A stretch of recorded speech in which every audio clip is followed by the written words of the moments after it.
Mm, Hello, hi guys, hi everyone. Sorry, I spaced out for a second here. There is so much news to go over because I haven't been going live. Hi Joe, hi Glacian. So yesterday was my first official day at my new job, or rather with my new I, so it's not like I am a host of a segment, right? So yesterday was an 8-hour shoot day, which means that we're figuring out lighting and like all of these little things. Hi Netlin, hi Prexis. I came home and I literally collapsed because, well, not literally collapsed, but I was so tired. I ate first and then I was just like kind of spaced out. It was a really good interview with a really great person. Hi Karen. I really liked my guest, so it's going to be like a political cultural talk show. The first episode is coming out on Friday, which means probably tomorrow. Sorry, I want to do a Zoom call, which is accessible to everybody who's on Patreon and everybody who is a YouTube community member. So I'm going to try and do that tomorrow evening, which will be probably during the day for you guys, because I want to let you guys know first. Will it be in English or Ukrainian? In English. It's going to be in English. Oh, hi Hugh. Hi Ontario. So it's going to be in English. I'm going to be hosting a political. I don't know. Like it's not necessarily a talk show, so it's kind of a podcast with video, and we'll be discussing like important topics. So I want to invite Wikipedia. Hi Zero. Hi Carolyn. I want to invite Wikipedia to talk about accessibility in Ukraine, what it's like to live in Ukraine after captivity and with a disability and stuff. So, I mean, you all know and love Wikipedia, but we normally talk about war and stuff like that. But I also want to talk about civil issues in Ukraine and stuff like that. So, a lot of different things. Hi, Alexandru. So that's what we're going to be talking about. Yesterday, we recorded an episode for the anniversary of the full scale invasion. Thank you, Jason, for subscribing to the Spy Layer on TikTok. It does help a lot, actually. And there have been a lot of subscriptions that expired. So, so yeah. So if you would like to support me, you are welcome to subscribe to the to TikTok live feature or subscribe to the YouTube community or on Patreon. I do appreciate all the support. It's been quite a move. So yeah, so I'm kind of excited to see where these interviews are going to go. Another thing is, so one of my first guests was supposed to be Kuleba, but yes, the Minister of Foreign Affairs, but he wasn't because he can only do online interviews, as in like behind the camera wherever he is, because he's really busy, which I understand. Oh, thank you, Zero. Welcome to the Spy Layer. Thank you so much. But I would still love to talk to him, so I hope to organize an interview with him sometime in the future. I also found out that he and his French bulldog kind of do walk in a specific park quite often with like a group of other people with dogs. So I'm just like, where? Where? No stalking, no anything like that, but I would love to know where. So yeah, I mean, I've been told where. I just don't remember the name of the place, to be honest. I'm not very well oriented in all the Kyiv parks as of yet. Um, this is my Kyiv apartment. This is dog one. Dog two is somewhere further down there. Uh, Привіт, привіт. Well, she's not somewhere. I see her. It's just you don't see her. Cindy, don't look so annoying. There's no reason. Oh my gosh, your little tongue. Spy dogs are watching. Yeah, spy dogs are definitely watching, Jason. Hi, Brandy. Hi, Tara. Are you enjoying the place so far? Yeah, I am, but there are like so many little things that keep coming up that I need to get, and it all just costs so much money. And it's like, for instance, like I don't have tuck.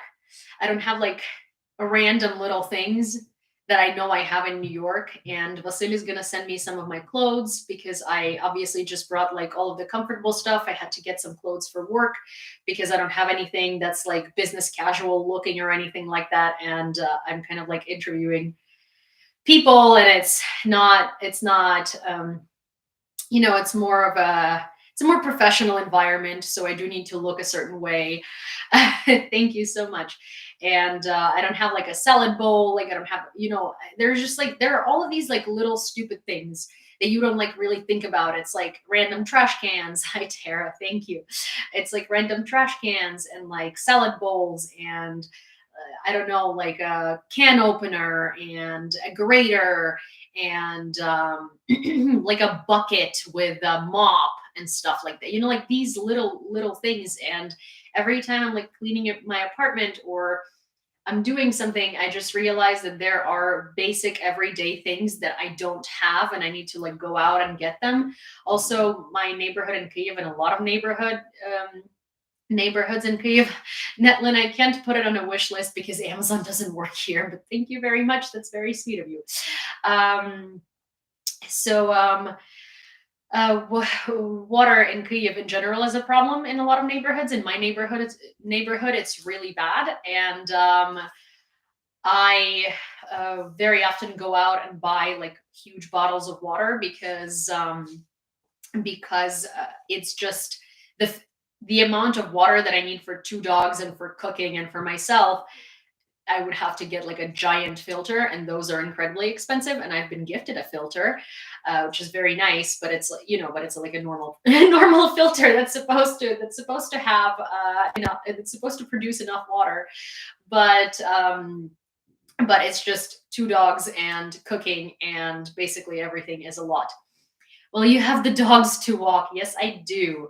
You can get an RO filter. So I think my dad might install. So my dad works with water, and I think he's gonna install the reverse osmosis filter, like an e-name OLX or Rosetka, or yeah, there are quite a few. There are quite a few like Ukrainian Amazon versions, but they're not necessarily Amazon.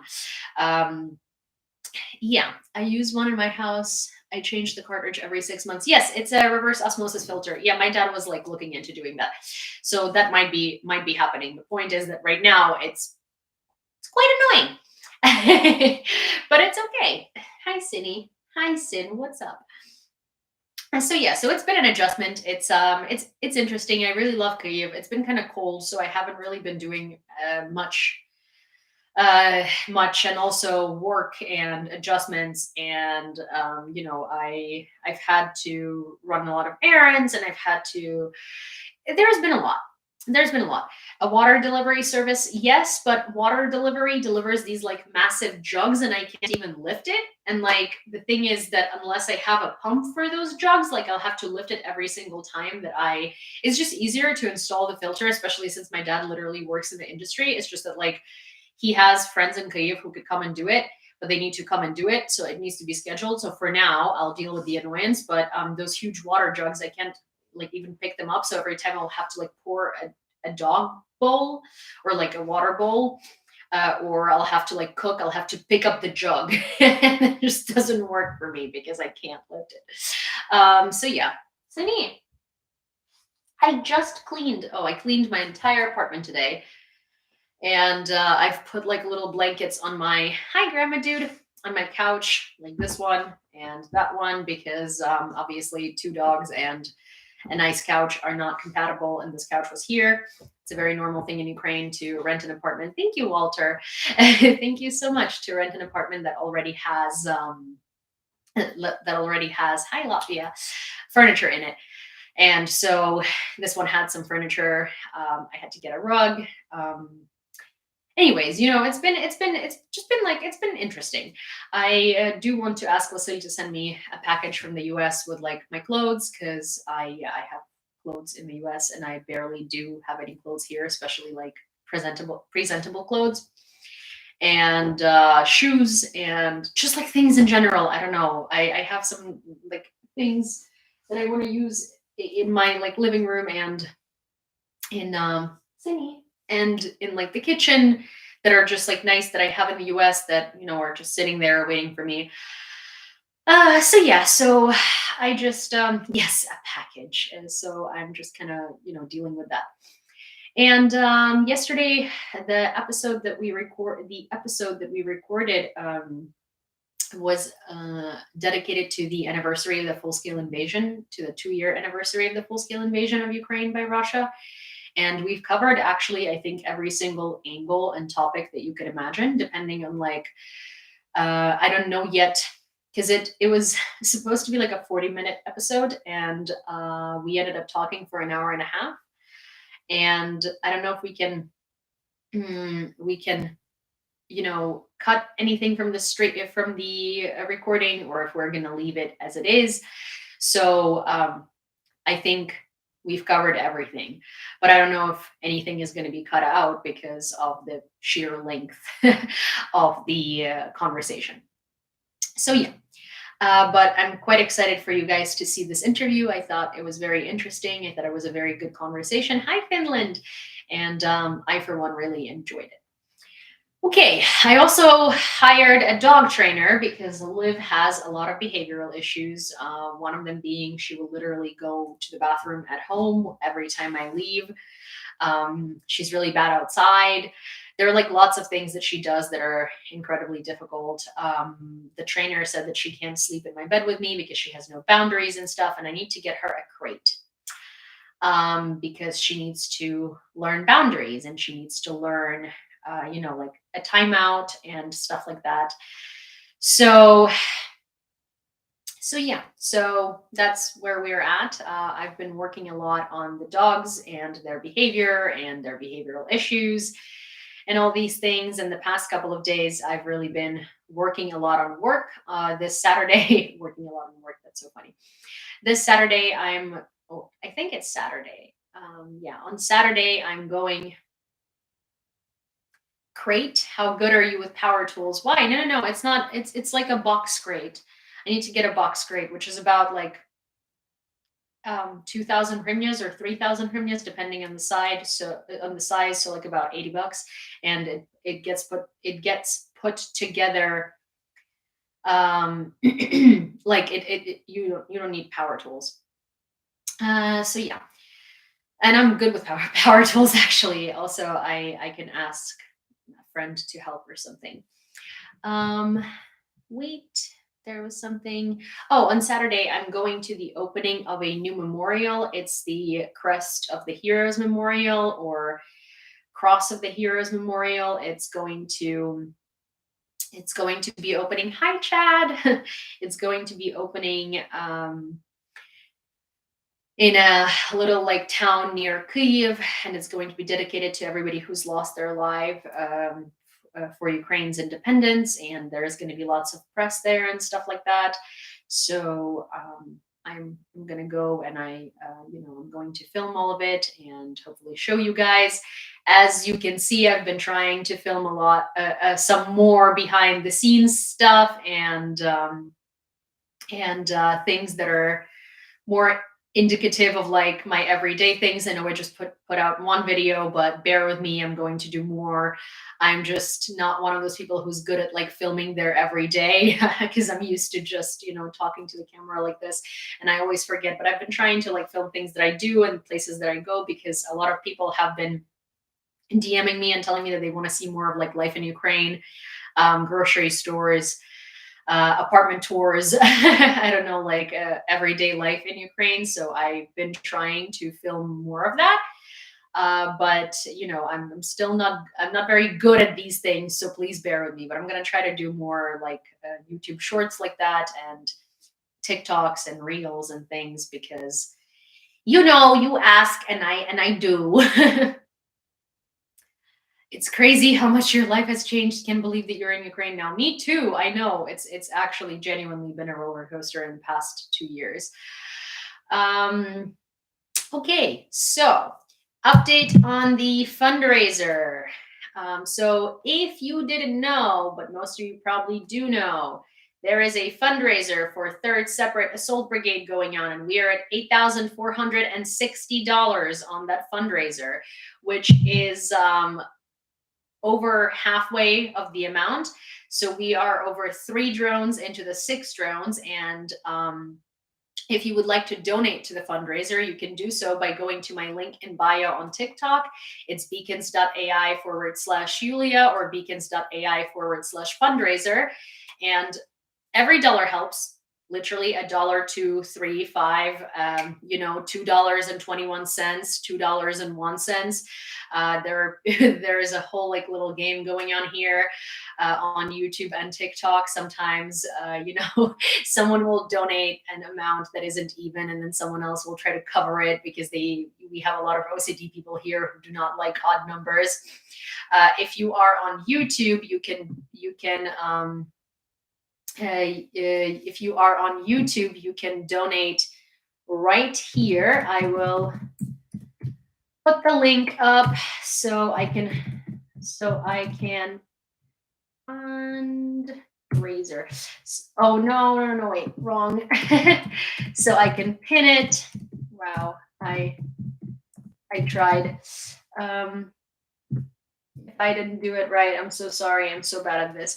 Okay, so it's in the comments on YouTube, on TikTok. One of the mods can send the link, or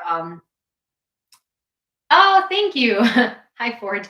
And obviously, every donation that's sent during the live is going to be announced, and I'm going to count it into the total. So we are at 8,460. We have lots of news to go over today. So if we could get to 8,000. 700 or 800 today, that will be swell. If not, then not. But what if, a girl can dream. So these are 6 drones for Third Separate Assault Brigade that we're fundraising for, and also it's about to be the anniversary of the full-scale invasion, so no better time to donate than now. Well, it's always the best time to donate. There's also no wrong time to donate. Anyways, I'm like digging myself a hole, honestly. In the PayPal I just sent. Oh, Veronica, sorry, I didn't see it for some reason. Also, one second. Could you tell me how much so I can add it? I didn't, for some reason, it didn't notify me, but normally it does. Hi, Mr. Spock. So, what are you up to? 30 days? What do you mean? 20. Okay, so we are at $8,480 now.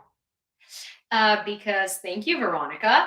And also, if you're from Canada or Australia or New Zealand or something like that, and sending to the and sending money through PayPal to an American account takes commission, then ask me and I will give you my Ukrainian PayPal. It doesn't take commission. $8,490. Thank you, Grandma Dude. So yeah, so basically every donation that comes in. Thank you, Steven. So we are at $8,501. Hi, Yulia. You should remind Rick to include your fundraiser on his Sunday stream. Rick has so many fundraisers to do, and he's actually in the talks right now with Third Separate Assault to do a fundraiser with them. I don't know if he had started that yet, but I put him in touch with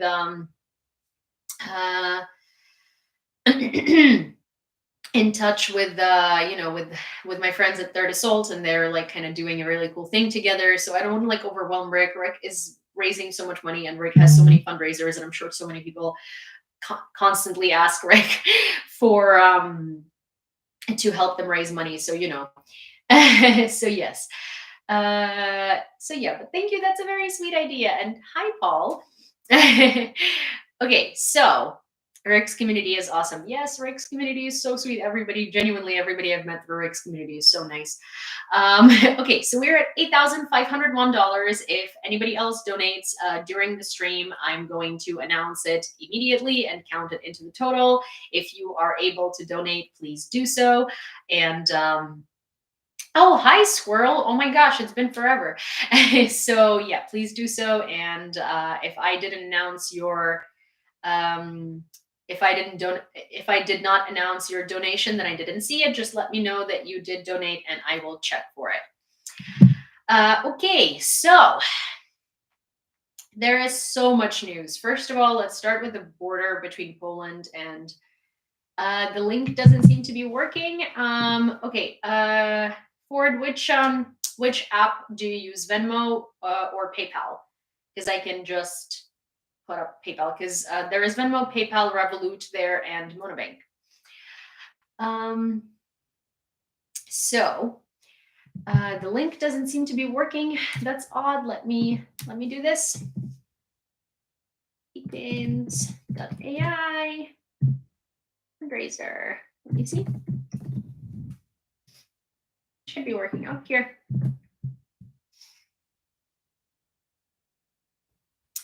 PayPal. PayPal is probably the easiest, but here, this link should work. I think PayPal is just the easiest in terms of like, because I can transfer it from PayPal to when I'm sending it to Third AV, it's easier for me to do it through PayPal. But Venmo works too. I'm going to her bio. Yep, thank you. Oh, Ukrainian PayPal. 1 second. 1 second. Sorry, we're gonna start on the news and on the Polish border in a second. Ukrainian PayPal is 1 second, Karine. I will respond. Yulia at borlingon.media.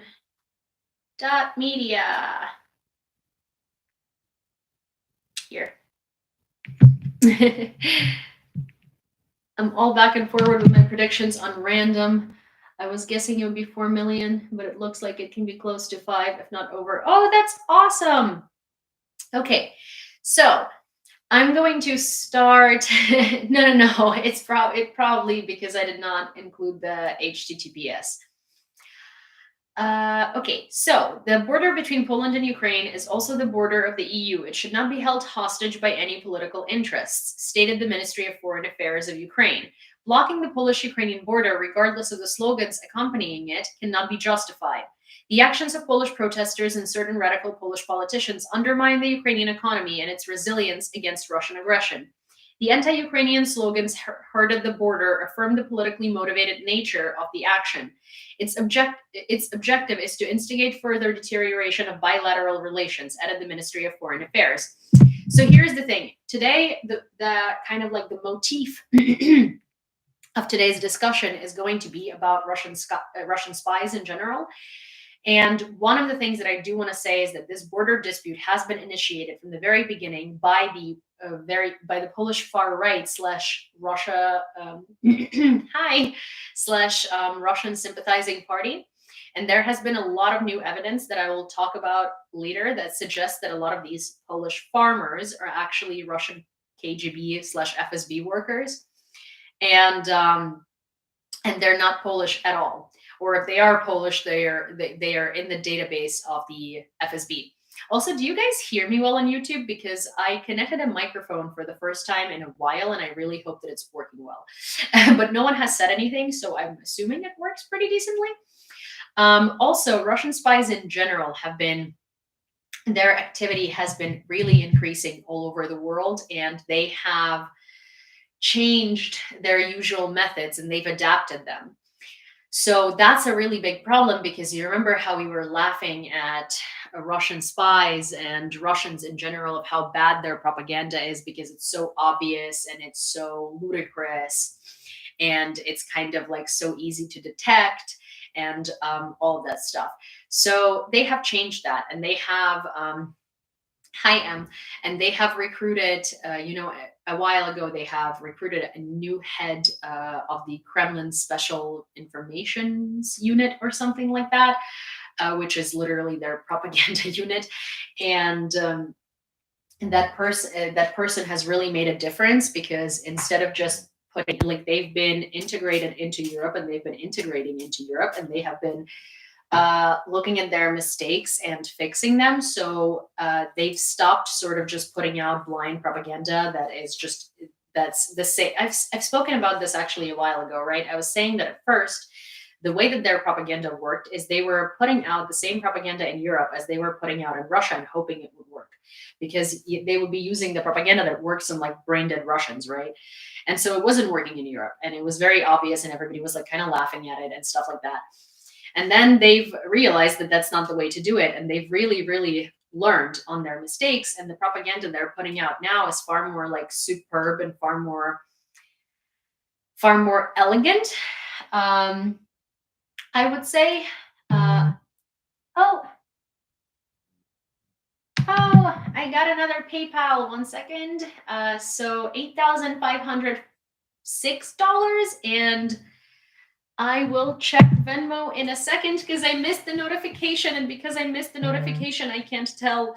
I can't, unless you want to tell me what amount you sent so I can include it. I will have to look at it in a little bit, because for me to look at Venmo, I need to disconnect TikTok for a second, because I was cleaning my glasses and I didn't see the notification. Um yeah, crazy cat, of course. But so um but so what I was trying to say is that, oh, another $5. So we are at $8,511, which is super. Thank you guys very much. So there is a Ukrainian born in Congress. Can she help pass legislation supporting Ukraine? Oh my gosh, yes. Hold that thought. Um, Uh, so, uh, so yeah, Russian spies have learned, and they have really adapted, and their mechanisms now are not nearly as bad. Hi, Don, or not nearly as obvious as they were before, and that's a problem. And we'll talk about it more extensively today uh, in a little bit. Uh, so the woman who is a Ukrainian born in Congress is Victoria Sprats, and she is, how would I mildly put it? Uh, she is a nut job, and also she is a Trumpist. She also just spoke out against aid to Ukraine, and I wouldn't necessarily, I would not hold my breath for her. She is just on all issues, all in general. She's crazy, and it doesn't matter that she's a Ukrainian born person, because she is an awful political figure. And she's neither good to Ukraine nor is she good for America. Yeah, she is anti democracy for sure. So yes, we will not be counting on her, nor will we be, really talking much about her, because there's really not much to talk about. She's just an awful person, and she's a MAGA Republican. Okay. Slava Ukraini. Героям Slava Don. Good to see you. So give me 1 second. I will check that Venmo so I can add it to the total.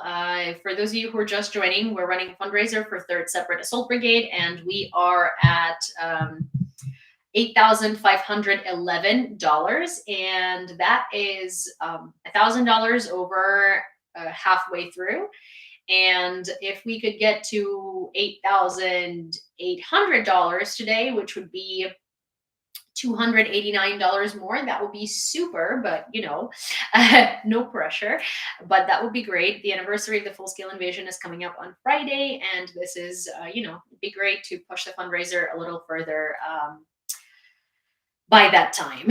So it would be really, really great. So you can donate either in my link in bio, or you can donate here. Let me actually pin the right link on YouTube so you can do that there. Also, let me check that Venmo really quick and I will be back. That's to TikTok people. Oh my gosh. Oh, Venmo. Sorry.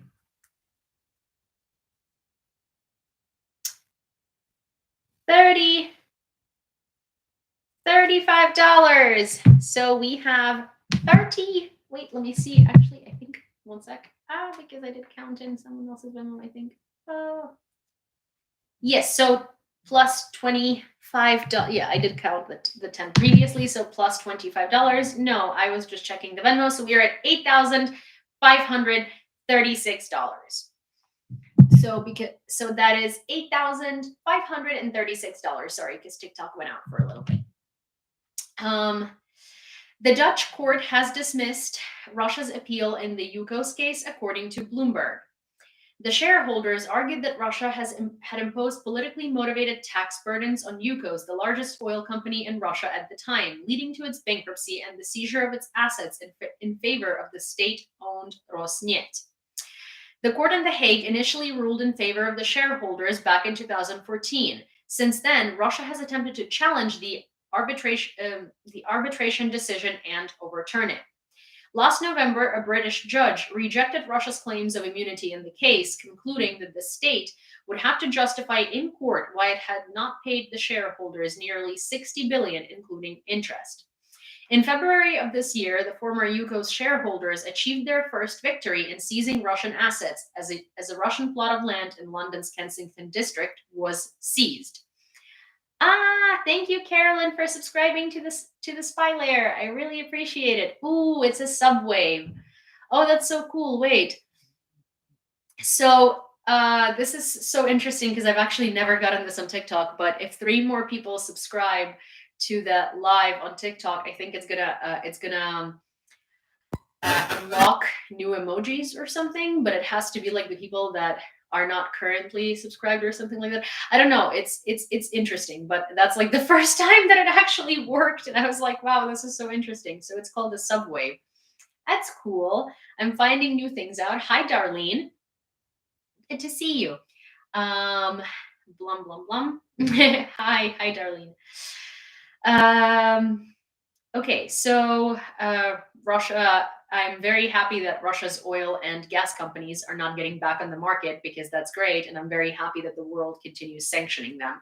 What I'm not happy about, and I've talked about it a little bit earlier more extensively, is how, there is this interview that I actually really, really want to show you guys, and it's an interview of a former KGB agent, and it's on YouTube. And I wish I could just let me see if I can actually show it to you, because the reason why I'm asking this, the reason why I'm saying this, is because it's a phenomenal interview, and it really does explain why the world continues looking for the better in Russia, and why the world continues trying to find good Russians and stuff like that. And despite the fact that it's an imperialistic culture, an imperialistic country through and through, and the problem is really not Russian leaders. It doesn't matter who you put in charge of Russia right now. The entire country is indoctrinated into imperialism, and even the good Russians are still consider themselves superior no matter what.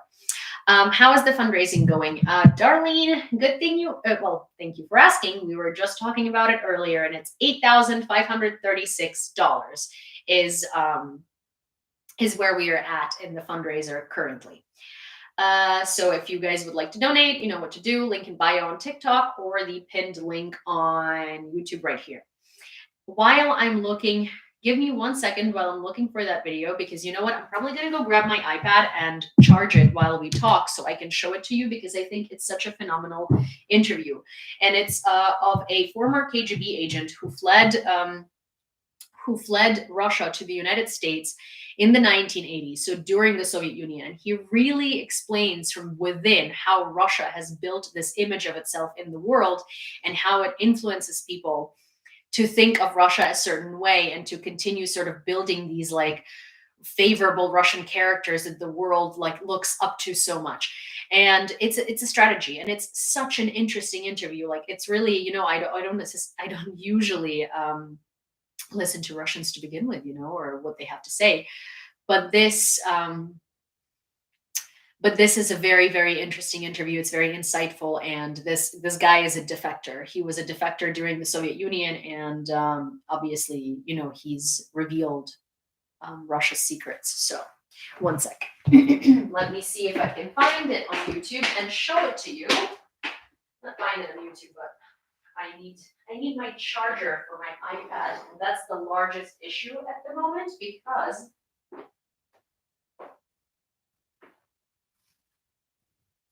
I don't know where I put that, and that's the problem. So the thing is, oh, here, I can just do this. Let me just try and, this should, well, not really. So the problem is, okay, guys, give me 1 second because I haven't charged this thing in a while. Yes, Cindy is right here. She's adorable. Sorry for half walking her. But let me see, because I don't know where I put all of my chargers, because I'm still kind of like, the one thing that's super disorganized still is my desk. It's like an utter mess, and I don't know where anything is. So in order for me to be able to show you this interview, I need my iPad charged, and in order for my iPad to be, I think I know where it is. Yep. Okay. Please tell me this is it. Yes. Oh my God, yes.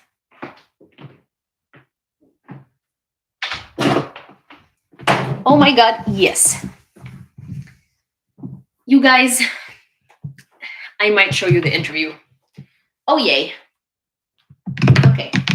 So, boom. Hey, Livesies, stop it. Hi, Hawaiian guy. Okay. I will let you know when it turns on. And once it does, we will put it up on YouTube. It's a fantastic interview. I think everybody should watch it. Okay. In the meanwhile, Liv, hey, Liv, Sliva, come here. Sliva, come here. Hey, come here. I get it. You're a bulldog. Come here. Come here. Yes. Hello. You done? Thank you. Okay. Ukraine returned 11 children aged 2 to 16 from the temporarily occupied territories, Office of the President of Ukraine noted. The British research organization Conflict Armament Research has discovered hundreds of components manufactured by European and American companies in a ballistic missile provided by North Korea to Russia. Hi, TikTok ends. For potential use against Ukraine. CNN reports that the findings from the British research group mark the first public confirmation that North Korea depends on foreign technology for advancing its missile programs. I mean, of course they do.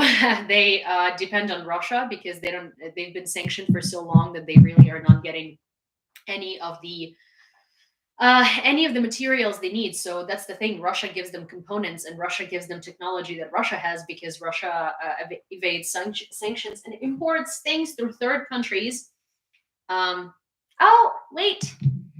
Darlene, thank you. 3622. So, and I think I might have missed a donation. So if I did, do let me know. We are at $8,572.22. Привет, Igor. Cheers from Chernihiv. Someone that I know who's American, they're with Ukrainian heritage, but they did not know that Chernihiv is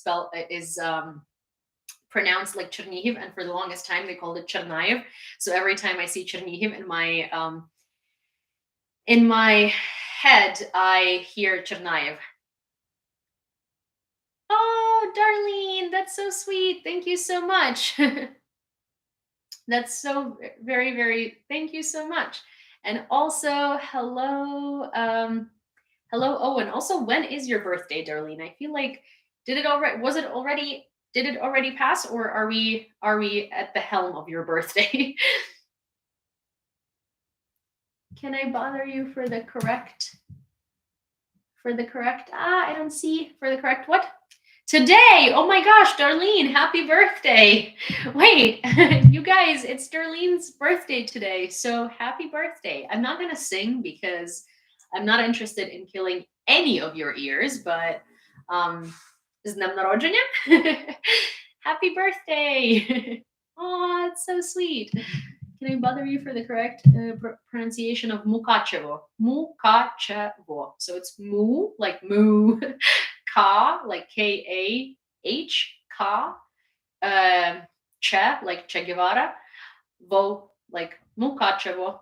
So that's the correct pronunciation. I hope that was good enough. Guess who forgot to charge your tech before live? Well, excuse me, I did not think that I would need the iPad, so it wasn't charged because I haven't used it in a while. So don't give me that. Don't give me that. Oh wait, another $10 plus 10, so we are at $8,582.22. Used to happen before lives. So $8,582.22. And you guys on YouTube, happy birthday, Darlene. TikTok is doing very well in birthday wishes, and YouTube, not so much. Oh no, why did you just die? Keep it up, guys. Keep the contributions coming. Yeah, thank you, Kyle. Wait, it's not. Oh yeah, because it wasn't charged enough. That used to always happen before the lives. Yes, Carlos, it did used to happen. It did always used to happen before the lives. So what?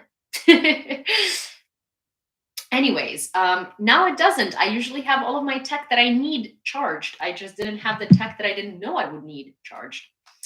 President of Latvia, Rinkevics, published a post in X with a caricature of Western supplies to Ukraine.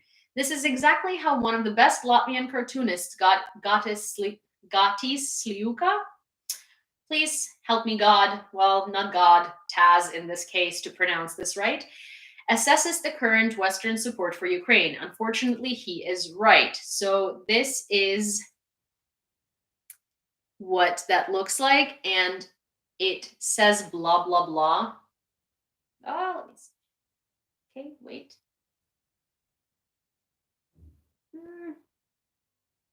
How do I do this so you guys can see it? Oh, there we have it. So it says blah, blah, blah in the boxes. Yeah, I saw. Thank you very much. So it says blah, blah, blah in the boxes, and that's what the cartoonist is trying to say. Yes, Karine, I added it into the total, and thanked you as well when it came in. Can't see at all. So here it says blah blah blah in these little boxes, and instead of ammunition, it's just basically the idea is that instead of ammunition, it's just talk. So that's sort of what the cartoonist was trying to show. And I think it's so very accurate as of the moment, but it's not all the Western support. It's the U.S. mainly who is, who is a lot of talk and very little action right now. The U.S. and its internal fighting and its two sides of fighting have been like really detrimental in the warfare in Ukraine. It's really awful, and it's disheartening to watch this political playing field and these political games unfold in the name of so many people dying protecting my country. And it's interesting because no one thinks that this threat is imminent to them, and that's why it doesn't really matter, but the threat is imminent to the West, because if Ukraine falls, NATO countries are next, and Russia has not once said that they have claim to other lands. They think that Sweden belongs to them. They think that Finland belongs to them. They think that Latvia belongs to them, that Lithuania does. They think parts of Poland do. They think Alaska belongs to them. They still hold a territory that belongs to Japan hostage since World War II. Technically, World War II never ended because that agreement between Japan and Russia was never signed. So yeah, Ombudsman Dmytro Lubinets has reached out to the UN and the Red Cross concerning the killing of Ukrainian soldiers who surrendered at the Zenit stronghold. Russians killed POWs again. Lubinets explained that when the stronghold was encircled, the command sought assistance from the coordination center and organizations engaged in negotiations with the Russian Federation to aid the seriously wounded unarmed military personnel. According to Lubinets, the Russian Federation agreed to evacuate them, provide assistance, and subsequently arrange an exchange. We witnessed the aftermath of these agreements in the video released by the enemy. The families of the defenders identified Georgy Pavlov and Andrei Dudnitsky and Ivan Zhitnik as the deceased. Additionally, Alexander Zinchuk and Mykola Savosik were seen alongside them, having been shot by Russian soldiers. Information regarding the sixth soldier has yet to be confirmed, Lubinets stated. I want to challenge. Oh, you guys, wait. So Ford says, Yulia, I want to challenge everyone. Any donations in the next 10 minutes will be matched. Everyone dig deep. So it's 11:19 right now in Kyiv. So 11:29 until then, every donation to the fundraiser for Third Separate Assault will be matched by Ford, which is super, super, super sweet.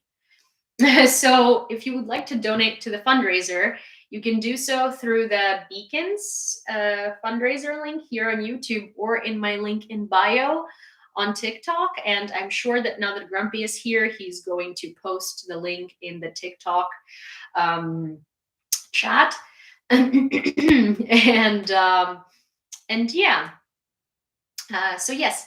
And everything that does come in during that period obviously is going to be announced and added to the total, which at the moment is $8,582.22.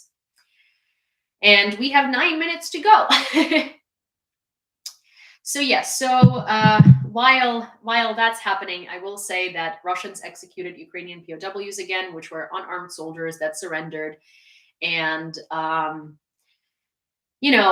I wish that it was something out of the ordinary, but it really isn't. Russia does this all the time. Hi, Travis. Oh, you announced that you were late. And do you remember the $5 rule in donations for announcing that you're late?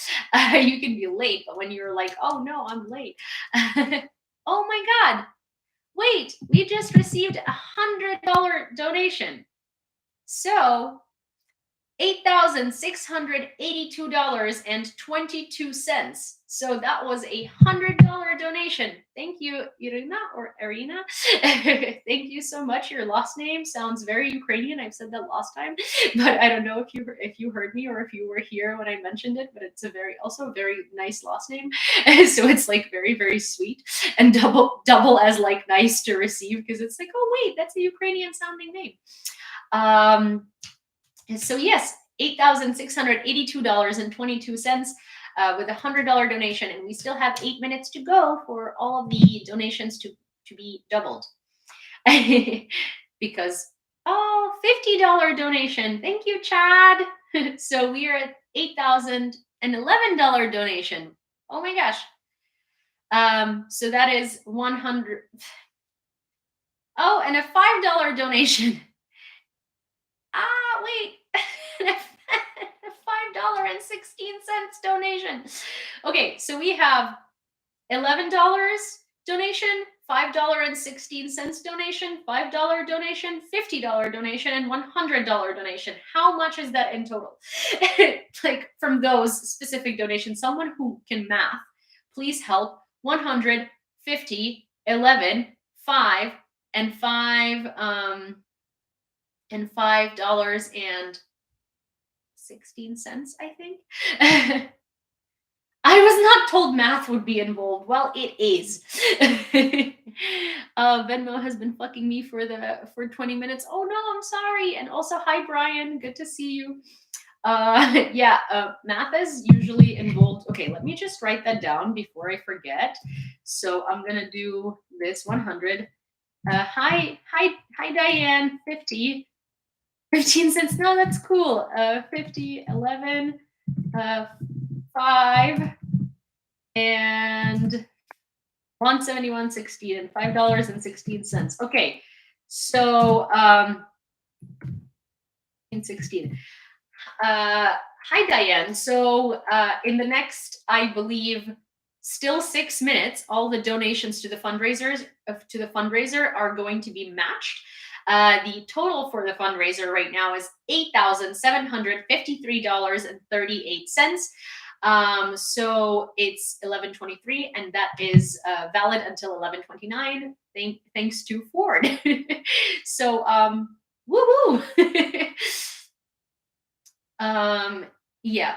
Sorry, that was like a very big switch between what I was talking about earlier, which is the fact that Russians execute Ukrainian POWs, the fact that Russians torture Ukrainian POWs, and unfortunately, it has become such a normal reality. It's become so. It's become so mundane that people don't even get shocked anymore, and people don't even really pay attention to it anymore, and it doesn't elicit a strong response from the people in the West anymore because it happens so often. And it's wild. The fact that these are the circumstances should elicit a very strong reaction from us. Remember the first time when it came out that Russians were castrating Ukrainian POWs. Remember the first time when it came out that Russians were killing Ukrainians that were surrendering who were unarmed. Remember the first time it came out that Russians were carving out swastikas on foreheads of Ukrainian POWs, or that they were starving them, or that they were torturing them, that no Geneva Conventions were upheld. Do you remember the world outrage? These things happen today, and they happen almost every day. And no one pays attention to that anymore. Another $47.01, which brings us to $8,800.39, and plus $49.01, I believe, or was it $47.01? $49.01, I think. No, yeah, $49.01. Did I say 47 or 49? I think it was $49.01. Here. But yes, I think that yeah, it really saddens me to look at that, because I understand that it's become such a mundane situation. 47. I understand that it became such a mundane situation that it's hard for people to react to it because we're used to it. But can you imagine that we live in the world where POWs, or where soldiers are surrendering, and soldiers are surrendering unarmed, and they're being murdered? And yes, I am Ukrainian. And, we are treating Russian POWs with respect that they don't deserve. We are giving them clothes. They have like 3 separate sets of clothes. They have like, they have 3 separate pairs of shoes. They get to call their family multiple times a week. I believe they get like 15 minutes of phone calls a week to their family, so they constantly talk to them. Thank you, Zachary. So another $20 donation, which makes it $8,820.39 altogether. Thank you so much. I'm sorry, I don't want to gloss over your donation. I was just like in the middle of such a shitty conversation, basically. Yeah, I just saw. Thank you so much. I just announced it too. So that's the thing. It's, and it's become such like the fact that we live in the time in which it is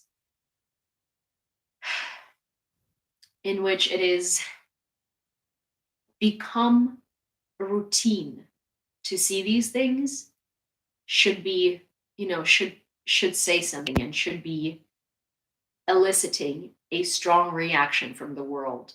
That should elicit a reaction. And I really hope, I never thought that I would actually do op-eds or write-ups or something like that, but I'm actually considering doing one now because I would really want to do an opinion piece and talk about Heroyam Slava and talk about that, because I think that the world forgets, and I think because it's so mundane, we need to be reminded how atrocious it is that it has become mundane. Also, there is 1 more minute to match donations. Привет, Kharkiv. A Russian kamikaze drone hit a civilian car in the village of Petropavlivka in Kharkiv region. 2 men were killed and a woman passenger was injured. All 3 were workers at a local farm. They were returning home after work, said head of the Kharkiv Regional Civil Military Administration, Oleg Sinahubov. And this is the blurred out picture of the aftermath of the situation. And these were just civilians. And, a lot of the casualties in this war are civilians because Russia doesn't target. Russia just sends missiles wherever they land. So, it's one of the things that I always like to point out that I don't think I've actually pointed out on here before is that, oh, Russia targets civilian infrastructure, Russia targets this. Like, Russia doesn't target. Russia just sends a missile to land wherever and cause as much damage as possible. They don't actually target. Their target is Ukraine. And the missiles just fly here to land wherever they land. And that's Russia's goal. Forbes reports that if Putin succeeds in conquering Ukraine, he may turn his attention to the Baltic countries.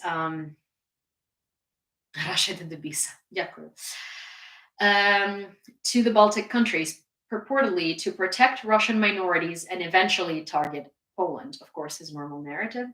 The publication warns that such actions would likely draw the world into a large-scale war, with even possibility of American soldiers being deployed to fight on European soil, regardless of who holds the presidency in the United States.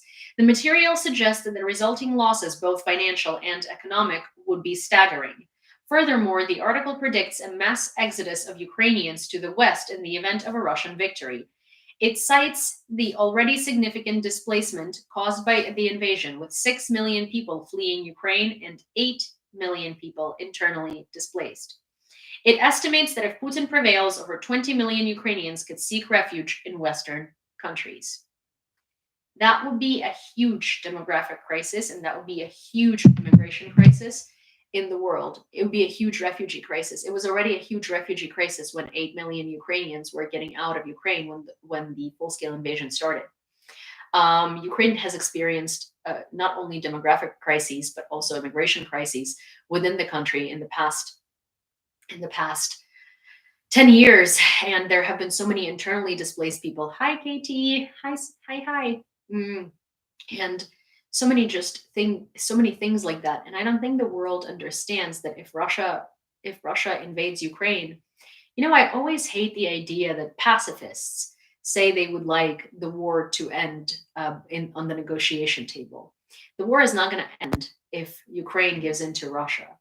The military action will temporarily cease, but the people on the territory seized by Russia are not going to live in peace, because they're forbidden from speaking their language. They're being eradicated if they don't want to become Russians and indoctrinate into Russia and learn false history and literally forget about being Ukrainian. They can't say they're Ukrainian. They can't speak their language. They have to speak Russian.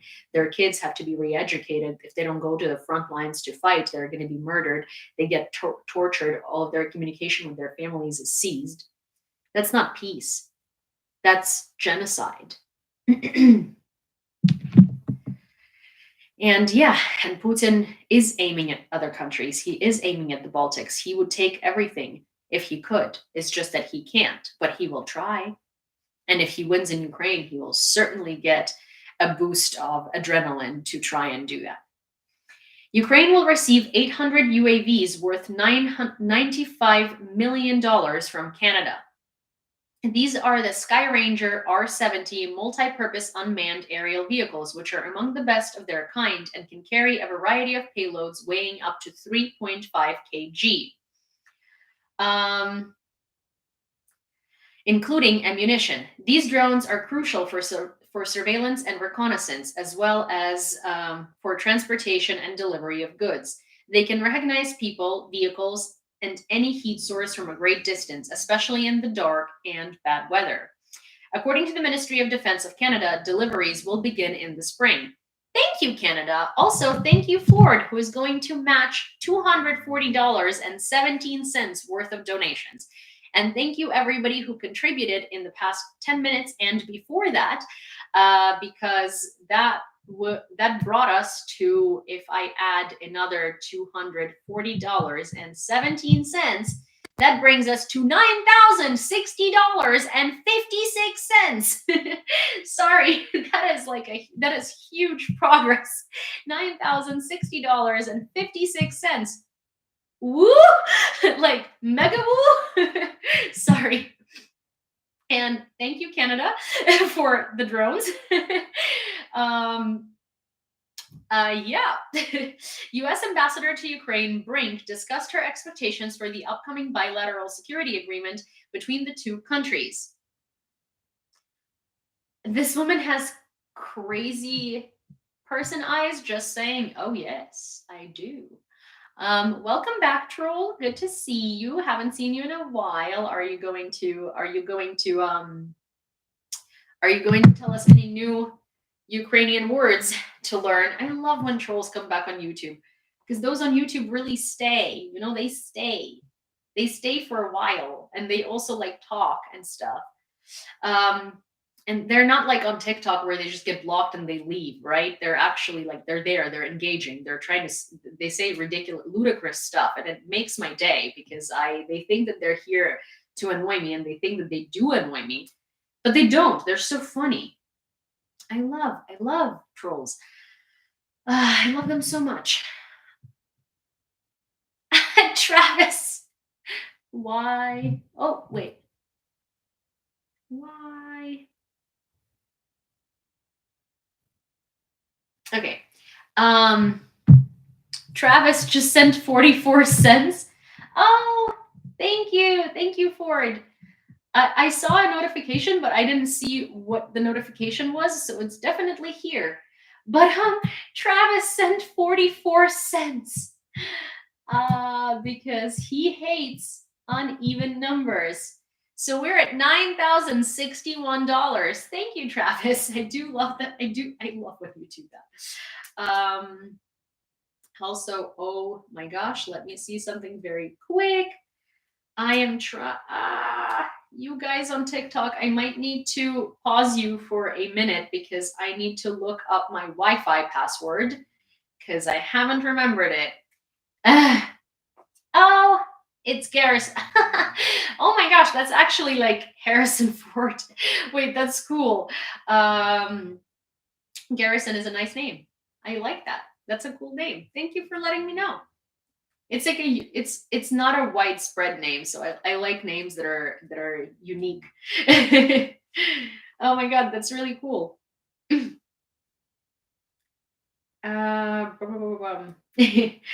What was I doing? Oh, I need to look up my password. Give me 1 second. What am I doing? I'm so bad with technology.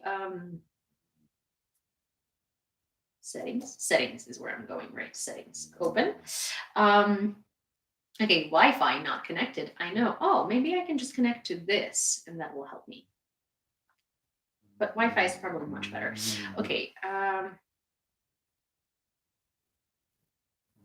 I wish I had his looks or his money. I know, right? Someone like had asked me what I would do, like some random person who had no idea like what I even do like on this platform, or any other platform.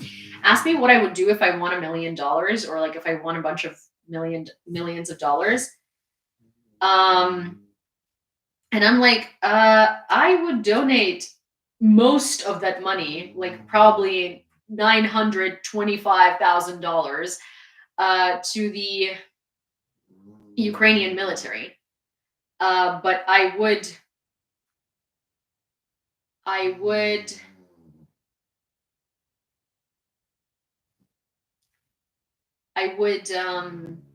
mean, I would also pay like rent front or something like that.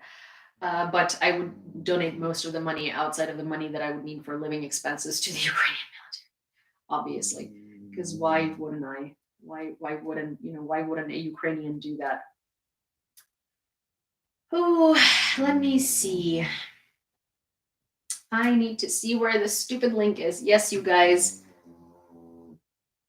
How could you assist me? Well, right now you can't, because I do have people that assist me with the news, and I now is she Ukrainian? Yes, I am Ukrainian.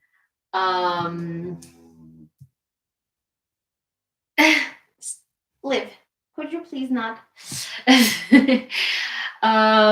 So, my God, I'm glitching. Okay, I need to exit out of TikTok for like a second because I need to send myself, Liv, stop it. Because I need to send myself a link to the KGB agent conversation. But thank you so much, Truth That Hurts in Your Face. That's very sweet. Okay, 1 second. Okay, here. I know who sent it to me. I just need to get the link. Oh, yes, I need to send it to myself. More. Okay. Yes. Oh, hi. Hi, Tinka. Good to see you. I know who you are. I've heard so much about you, and I'm pretty sure I've seen you here as well, but you never know. How do I send this to myself? Why am I being so bad at this? Share more. Oh, airdrop. Sweet. iPad. Fantastic.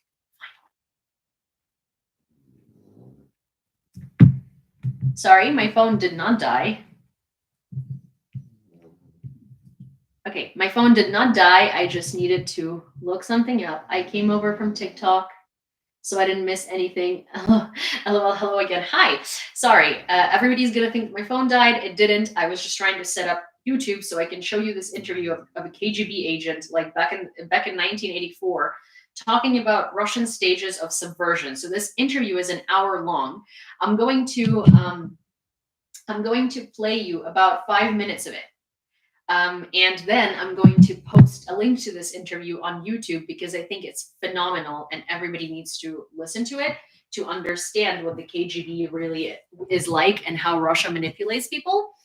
So, how do I do this? Wait, let me see.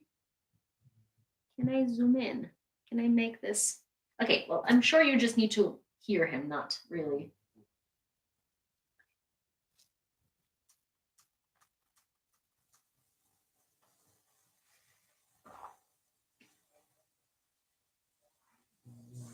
My father was, he's on the left here, my father was officer of the General Staff of the Soviet Army. He was inspector of land forces, Soviet troops stationed in countries like Mongolia, Cuba. Entrance of my Institute of Oriental Languages. It's a part of Moscow State University. As every Soviet student, I was volunteering for harvesting grain in Kazakhstan.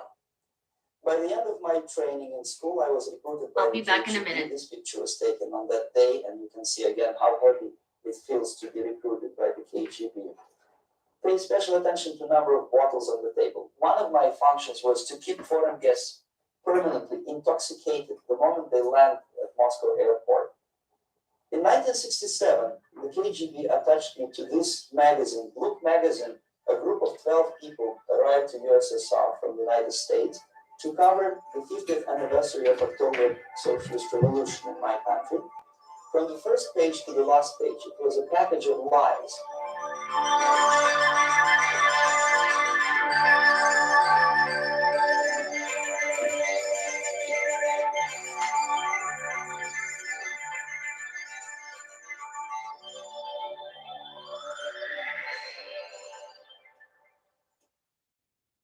Our conversation is with Mr. Yuri Alexandrovich Bezmenov. Mr. Bezmenov was born in 1939 in a suburb of Moscow.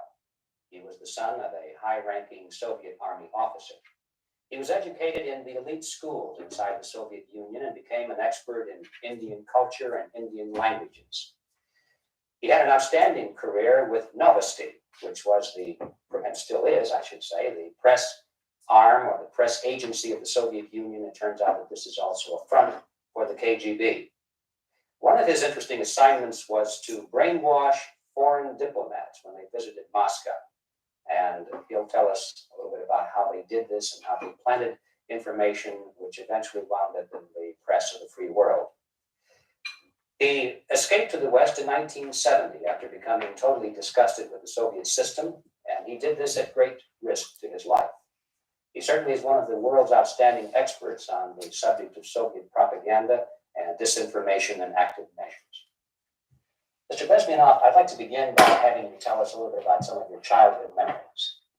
Well, the most vivid memory of my childhood was Second World War, or to be more precise, the end of the Second World War, when all of a sudden the United States, from a friendly nation, which helped us to defeat Nazism, turned overnight into a deadly enemy. And it was very shocking because all newspapers were trying to present an image of belligerent, aggressive American imperialism. Most of the things that we were taught is that the United States is aggressive power, which is just about to invade our beautiful, free socialist country. That American CIA is dropping Colorado beetles on our beautiful potato fields to eliminate our crops. And each schoolboy had a picture of Colorado bug on the back page of his notebook. And we were instructed to go into collective fields to search for those little Colorado bugs. Of course, we couldn't find any. Neither we could find many potatoes. And that was explained again by the encroachments of the decadent imperialist power. The anti-American paranoia, hysteria in the Soviet propaganda was to of such a higher degree that many less skeptical people or less stubborn would really believe that the United States is just about to invade our beautiful motherland, and some secretly hope that it will come true. That's interesting. Yes. When Well, you getting listen back to this, to imagine life that Putin inside used to the Soviet remember Union, that Putin used to work for the KGB, communist countries and in he's general. trained in this. In this country, at the university level primarily, we read and hear that the Soviet system is different from ours, but not that different, and that there is a convergence developing between all of the systems of the world, and that really doesn't make an awful lot of difference what system you live under, because you have corruption and dishonesty and tyranny and all that sort of thing. From your personal experience, what is the difference between life under communism and life in the United States? Well, life is obviously very much different for simple reason that the Soviet Union is a state capitalist economically. It's a state capitalism where an individual has absolutely no rights, no value. His life is nothing, just like an insect. He's disposable. Whereby in the United States, even the worst criminal is treated as a human being. He has a fair trial, and some of them capitalize on their crimes. They publish their memoirs in their prisons and get handsomely paid by your crazy publishers. The differences, of course, in the daily life are very various, depending on whom we are talking about. In my own private life, I never suffered from communism simply because I was brought up in a family of high-ranking military officer. Most of the doors were open for me. Most of my expenses were paid by the government, and I never had any troubles with the authorities or with the police. So, in other words, I would say I enjoyed, or I had good reasons to enjoy all the advantages of so-called socialist system. my main motivations to defect had nothing to do with affluence. It was mainly moral indignation, moral protest, rebellion against the inhuman methods of the Soviet system. Well, specifically, what did you object to? I objected, first of all, against oppression of my own dissidents and intellectuals. And that was the most disgusting thing that I witnessed as a young man, young student, who was brought up a very troublesome period in our history, from Stalin to Khrushchev, from total tyranny and oppression to some kind of liberalization. Second, when I started working for the Soviet embassy in India, to my horror, I discovered that we are millions times more oppressive than any colonial or imperialist power in the history of mankind.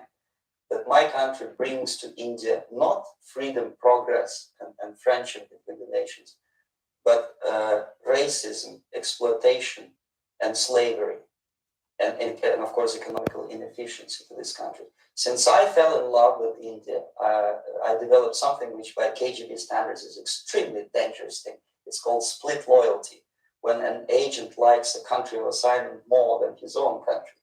I literally fell in love with this beautiful country, a country of great contrasts, but also great humility, great tolerance, and philosophical and intellectual freedoms. My ancestors used to live in caves and eat raw meat when India was a highly civilized nation 6,000 years ago. So obviously the choice was not to the advantage of my own nation. I decided to defect and to entirely dissociate myself from that brutal regime.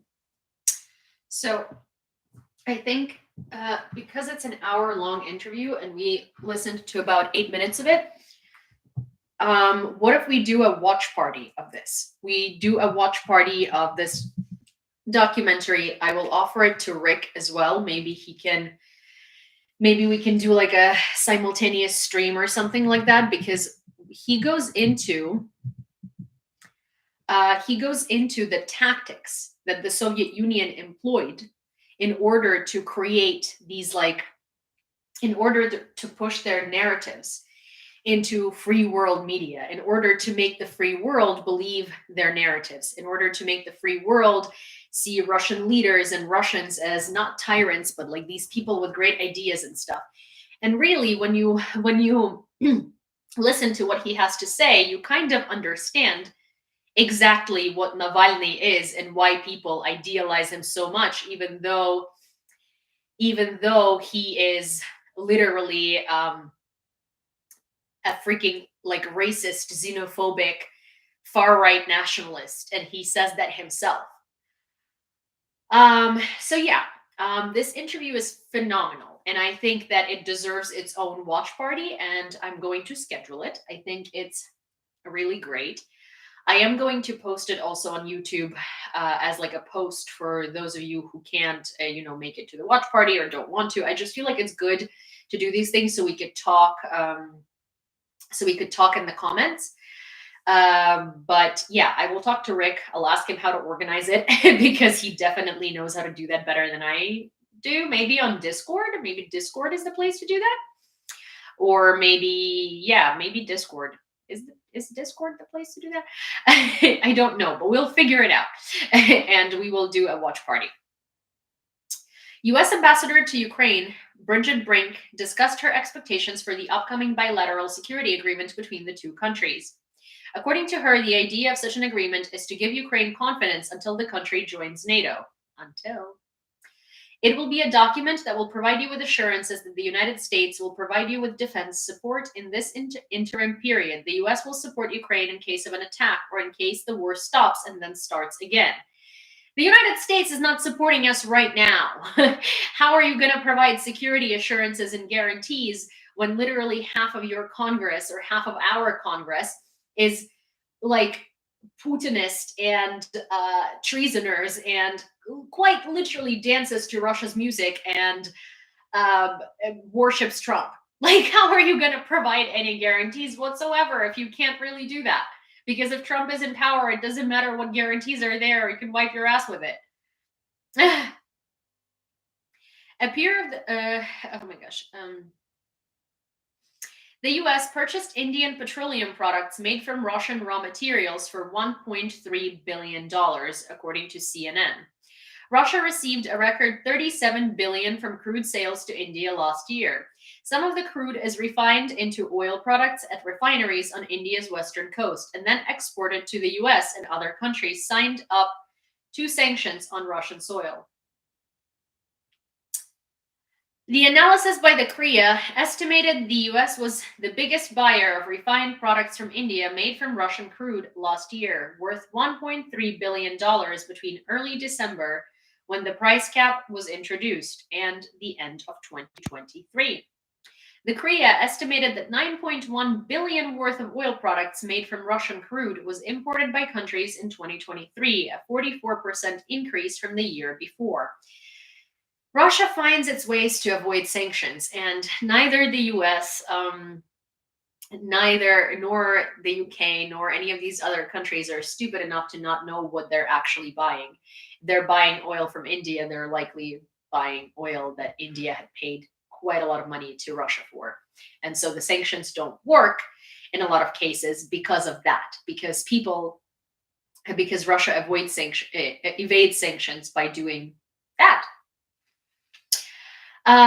Just a gentle reminder that the fundraiser is at $9,061 because of Martin's. Was it Martin? It was Martin. No, it was Travis. Was it Travis or was it Martin? It was Travis, right? Donation of 44 cents that rounded it up. But before that, because Garrison very generously offered to match all the donations that were coming within a 10-minute period of that message, and we were able to raise $241 and some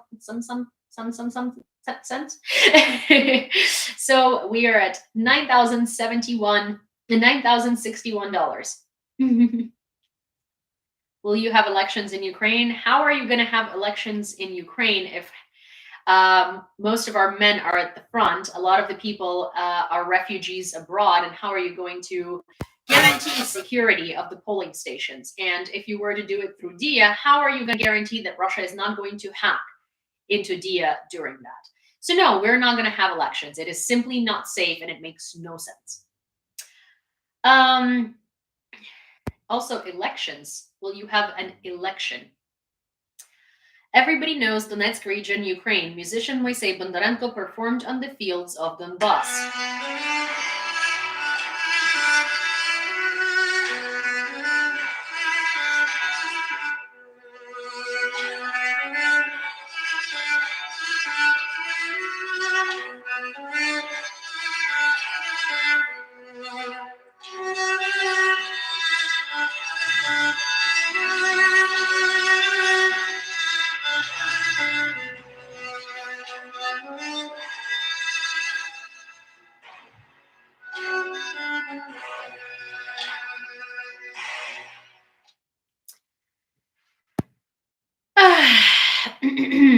Moisei Bondarenko, yes. Moisei is a Jewish name. It's like Moishe.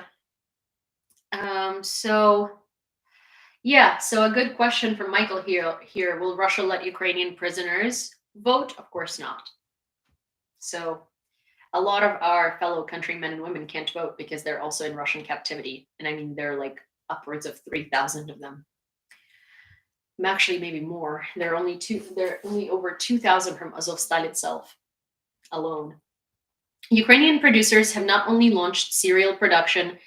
Ukrainian manufacturers have not only launched serial production of the 155mm Bohdana 2S-22 self-propelled artillery systems, which are essential for the army, but also continue to improve them. Based on feedback from the artillery, changes are made to the design on a regular basis. The Bohdana of 2022 and the vehicles they are receiving now are fundamentally different, the artillerymen say. Do you think there is a chance for negotiations? No, Putin has no chance to sit with Zelensky at the negotiation table because Putin is killing civilians and Russia is killing civilians, and Russians are have been indoctrinated for centuries into being imperialist people who literally regard themselves higher than God. They think they're chosen people and they think they're entitled to people's land. Russia is committing a genocide in Ukraine, and the only way this war is going to end is on the battlefield, with Ukraine completely crushing Russia. Thank you. Anyone who says negotiations is willing to let Ukrainian people live in torture and sacrifice peace to the Ukrainian homes and families in the occupied territories because they just don't like military action. Do you think we don't want the war to end? Also, we have negotiated with Russia. We have negotiated with them for 10 years before the full-scale invasion, since 2014. We have also negotiated with them since 1991. Russia has also guaranteed us our territorial integrity and sovereignty in 1995 at the Budapest Memorandum, where they promised us, along with the UK, US, and France, that by giving up our nukes, they're going to guarantee our territorial integrity. But I heard Russia has more power in the long term. Oh, really? And I heard that Russia has no power in the long term because sanctions are starting to work, and Russian people, they're also fleeing. And also, Russia has like alcoholics sent to the front. And even though they're trying to train them, at the end of the day, people end. And North Korea and Iran are not going to be able to sustain Russia much longer. Anyways, Russia has no power in the long term if the West actually puts on big boy pants and stops, being scared of provocations and escalations.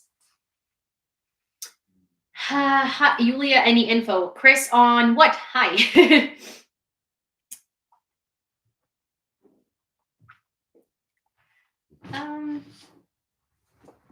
Ukraine would not have lost Avdiivka if it had received ammunition on time, stated Foreign Minister Kuleba in an interview with CNN. The minister emphasized that the sole reason Ukrainians are compelled to sacrifice their lives is due to delays in decision-making processes and delays in ammunition. Russian spies are back and more dangerous than ever, says The Economist, and they are right.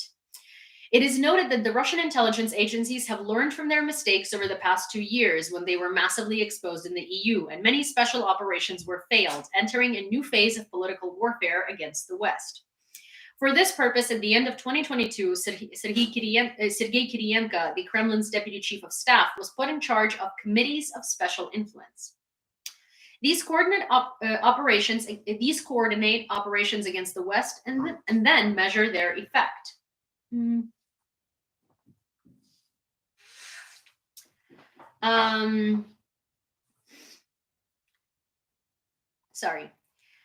After that, traces of Russian interference began to appear throughout Europe.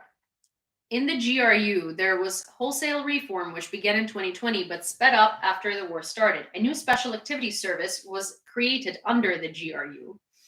They started embedding their employees into ministries and private companies, as well as recruiting foreign students in Russian universities, paying them scholarships. Russian agents are creating armies of bots and social networks, fake websites, conducting cyber attacks, running information campaigns against European authorities, establishing channels for supplying equipment to Russian arms manufacturers, embedding their agents in various institutions, undermining European support for Ukraine, and destroying NATO from within. And that is exactly what I was telling you this entire time, that we don't think of Russian disinformation and we don't think of Russian agents as, like, for instance, journalists or book publishers or people who work in universities like Harvard. But Russian state, the government is sponsoring those people to go there to develop connections. They give them enough money, they give them enough power, they give them enough influence, and these people infiltrate themselves. There are so many Russian spies, and it sounds like a crazy novel, but you need to think of the world at the moment the same way as you thought of it during the Iron Curtain and during World War II, where the spies were literally in so many different places, and they need to be. If you feel off, if you meet a Russian person, or if you meet someone who is like super keen on Russia, and you have a gut feeling, go with it. Do something, See you later, Garrison. So actually, this is what I'm going to end on the note I'm going to end on today. is on the Russian spies. On Friday, when my new venture comes out, which is an episode of a political talk show podcast with one of the largest Ukrainian English speaking medias. I'm going to obviously publish the link so you could watch it. I was talking to my guest a lot about this, actually, about Russian spies and how they're indoctrinated into society and how, like, Russia spreads its influence. And this interview of the KGB agent is very good for that too. So I do think we should do the watch party. So I will be announcing both of these things. The link as soon as it comes out, or before it even comes out, I will post it on YouTube. I will post the interview with this Russian spy on YouTube as well. Give me a couple of minutes. And also I will try to figure out how to do a watch party. I will probably need your help on Discord, letting me know how one can do a watch party. But on that note, it's it's midnight. Hi, Yana. It's midnight and I need to walk the doggos, and I also need to feed the doggos. And yeah, I'll talk to you guys tomorrow. Okay. Bye. Sydney's waiting for the party. Sydney is waiting for the potty. Potty. Not like, the побачення, not like a Boston version of party, but potty. Like, go outside. All right. Naughty. Thanks for a great evening. Thank you guys. And I will see you tomorrow and we'll figure out how to watch all of these things. All right. Okay, bye. Bye, guys. Oh, bye, Chad. Bye.